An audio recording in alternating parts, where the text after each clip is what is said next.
The Transcendent Seed of Abraham by E Newbold Jr, Part 6. Occupying the Promised Land.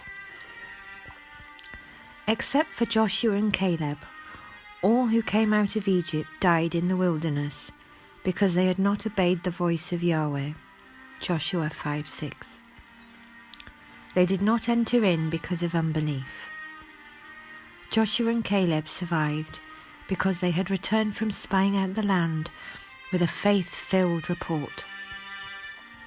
They expressed their firm belief that Yahweh was able to make good on his promises to give them the land. The people believed the remaining spies who feared the giants in the land and brought back an evil report. Numbers 14. As a result, only the second generation of Israelites who were born in the wilderness went into the land with Joshua and Caleb. Moses was 120 years old when he died, Deuteronomy 34:7. Joshua succeeded him as the leader of the Israelites. Moses had laid hands on Joshua, and he was full of the spirit of wisdom. The people listened to him and did what Yahweh had commanded them to do through Moses. Deuteronomy 34:9. The Conquest.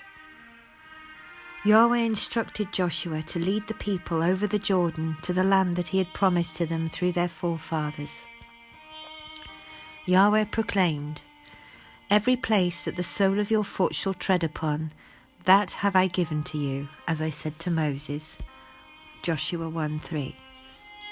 Yahweh read the boundaries of the deed to them once again.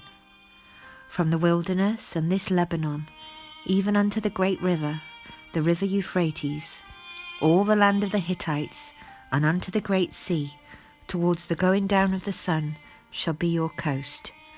Joshua 1:4. Yahweh assured Joshua that no man would be able to stand before him all the days of his life. "As I was with Moses," he said, "so will I be with you.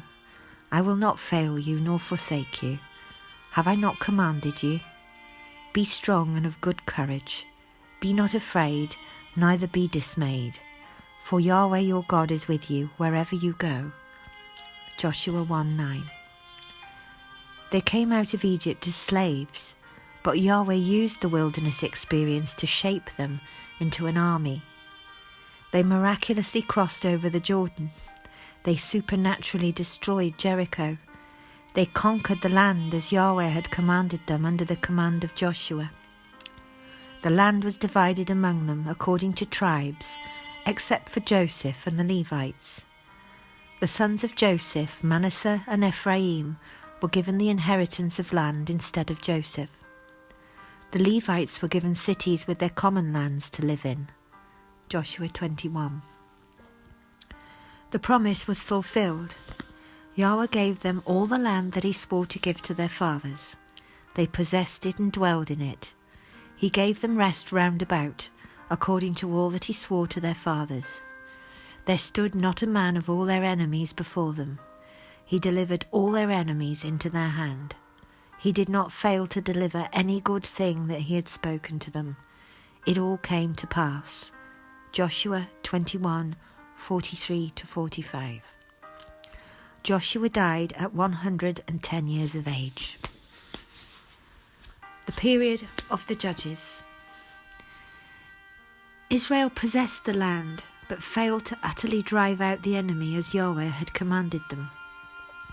Consequently, they continued to war against the Philistines after Joshua's death.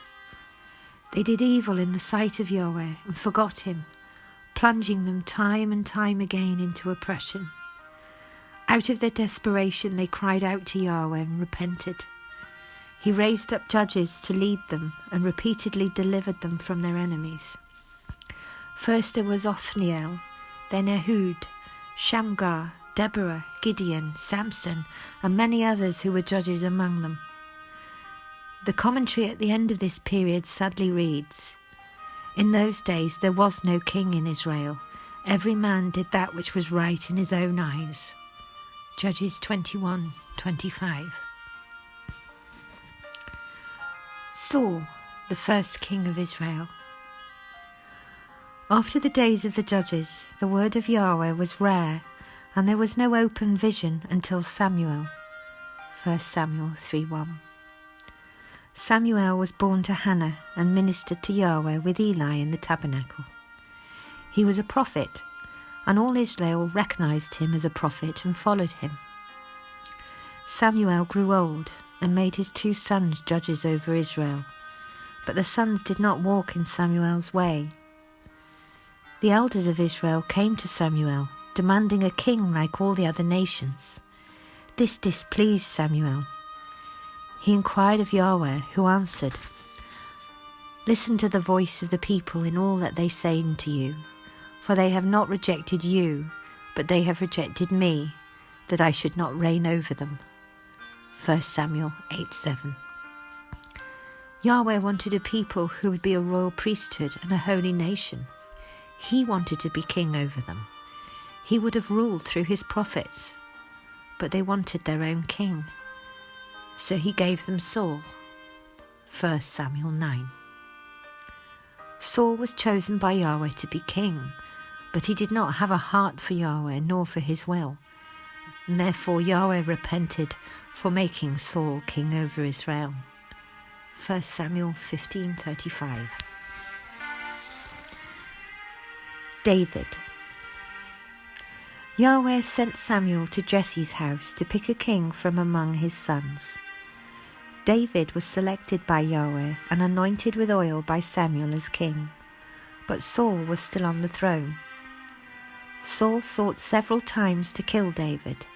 Eventually, Saul died in battle, and David took the throne.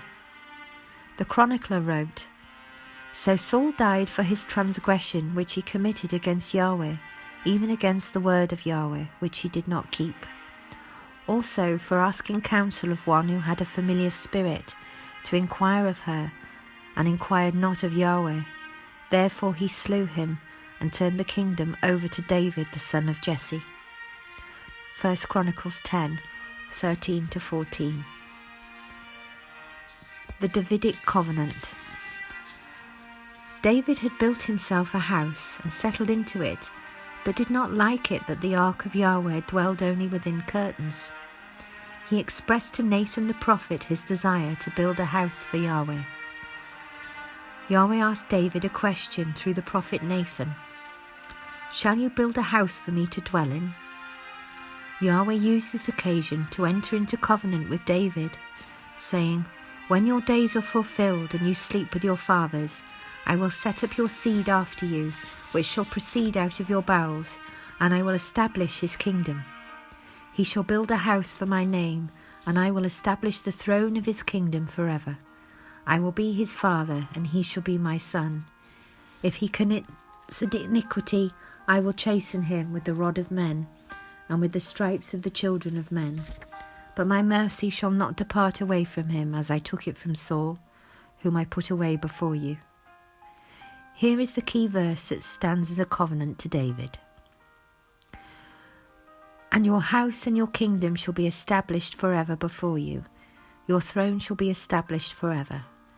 2 Samuel 7:5 and 12-16. A house would be built for Yahweh through David's son Solomon.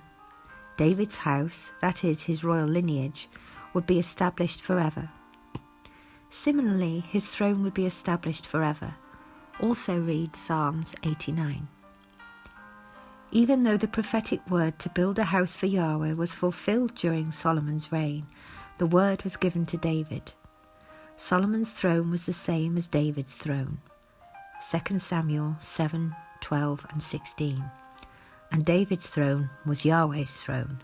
1 Chronicles 29:23. David's throne and kingship pictures in the natural realm the kingdom of Yahweh in the spiritual realm.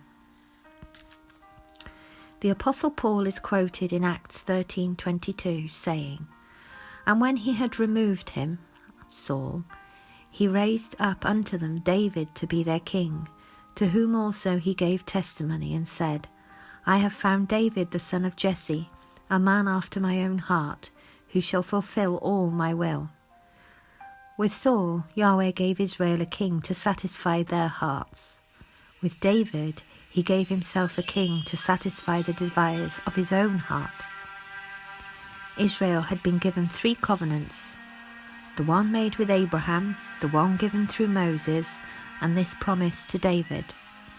Yet they link together our understanding of Yahweh's eternal plan, as we shall see in the unfolding of our story.